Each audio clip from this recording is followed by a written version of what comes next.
Periyava Sharanam, Glimpses from Sri MahaPeriyava's Life History, Volume 12, Chapter 21, Continued. Camp at Thiruvisainallur. MahaPeriyava later moved to Thiruvisainallur, a village in Tanjavur district of Tamil Nadu, situated about 3 miles west of Thiruvidaimarudur on the northern banks of Kaveri River. Thiruvisainallur is the birthplace of many well-known saints like Sri Sadashiva Brahmendral and Sri Sridhara Ayyaval. MahaPeriyava performed the 1950 Vyasa Puja and Chaturmasya Sankalpam at the Ayyaval Mutt in Thiruvisainallur. Sridhar Ayyaval's story. Sridhara Venkatesha Dikshitar 1635 to 1720, who lived in Thiruvisainallur, was popularly known as Ayyaval, meaning a deeply respected person. Whenever MahaPeriyava visited Thiruvisainallur, he used to visit the home where Ayyaval lived. For many people, even now, this sacred home is considered as a pilgrim center. Though Ayyaval lived as a grihastha, a married householder, his home is called a mutt. Ayyaval was a great scholar. He led a very simple life and had composed many hymns in praise of Lord Shiva and Krishna. Ayyaval's well-known works include the following: Akya Shashtihi, Kulirashtakam, Taravali Stotram, Gangashtakam, and several others.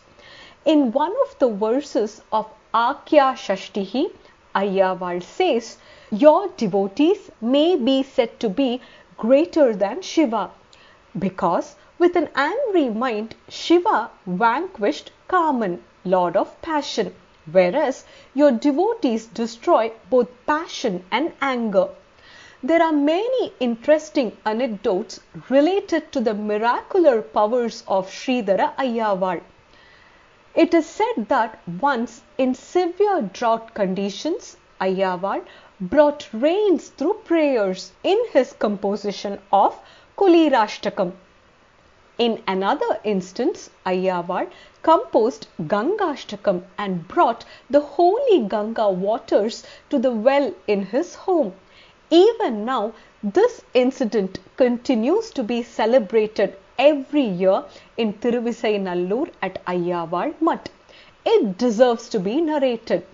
Once, on the occasion of his father's Shraddha, annual ritual ceremony in memory of the departed, Sridhara Ayyaval took pity on a hungry, low-caste person and offered him the food prepared for the Shraddha. Strongly objecting to this sinful act of Ayyaval, the Brahmin priest for the Shraddha refused to perform the Shraddha ritual. Sri Ayyaval tried to reason with them, but they refused to listen to him. However, through his unique mantric powers, Ayyaval managed to perform the ceremony by placing dharba grass to represent his ancestors. At the next year's ceremony, when Sri Ayyaval invited the Brahmins, they refused again. Ayyaval was so humble that he did not want to ignore them, but asked them how he could absolve himself of his previous year's sin. The Brahmins told Ayyaval that the only prayachitta, atonement, was to take bath in the holy river Ganga. Considering the long travels those days, it was impossible for Sri Ayyaval to fulfill this prayachitta before the Shraddham. Ayyaval thought for a while and said, "I shall invite Ganga right here and take bath in it." The Brahmins thought he was making fun. Sri Ayyaval then proceeded to the well in his courtyard and composed the hymn of Gangashtakam, praying to the divine river Ganga. As he recited the verses with ardent devotion, Ganga water started overflowing from his well, flooding the streets. Only then the Brahmins realized the greatness of Sri Ayyawar, fell at his feet and apologized for their behavior. Later, all of them took bath in the well water and performed the rituals of Shraddham in an appropriate manner. This incident took place over 300 years ago on an Amavasya, no moon day in the month of Kartigai, November to December. Even now, at Sri Ayyavar's Mutt in Thiruvisaynallur, an annual festival called Ganga Snanotsavam is celebrated for 10 days during the Tamil month of Kartigai. This festival concludes on the Kartika Amavasya, on which day thousands of devotees assemble at the Mutt and take a dip in the well water enjoined by holy river Ganga. It is believed that in spite of huge water consumption from the well on this day, the water level in the well does not recede. This festival includes a procession carrying the idol of Sri Ayyawar. Sri Sridhara Ayyawar spent his entire life in devotion to the Lord, chanting divine names, composing numerous hymns and spreading the divine message to the masses. A contemporary of Sridhara Ayyawar was another great saint by the name of Sri Bhagavan Nama Bodhendra Swamigal, who attained Siddhi close to Thiruvisaynallur. Sri Bodhendra Adhishtanam at Govindapuram.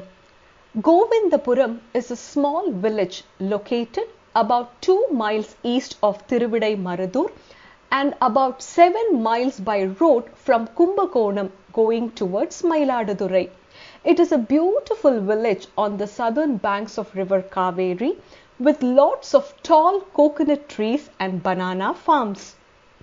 The Adhishtanam, tomb of a Hindu ascetic of Sri Bhagavan Nama Bodhendra, is located in Govindapuram.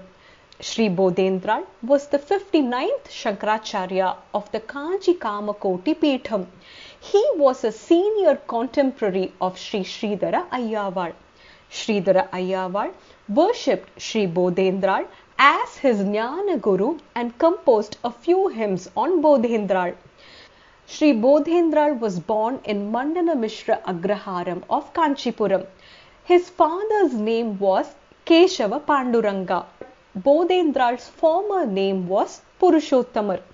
As a young brahmachari, Purushottamar went to Kashi, Varanasi. In Kashi, he met Atmabodhar, who was the 58th Shankaracharya of Kamakoti Peetham.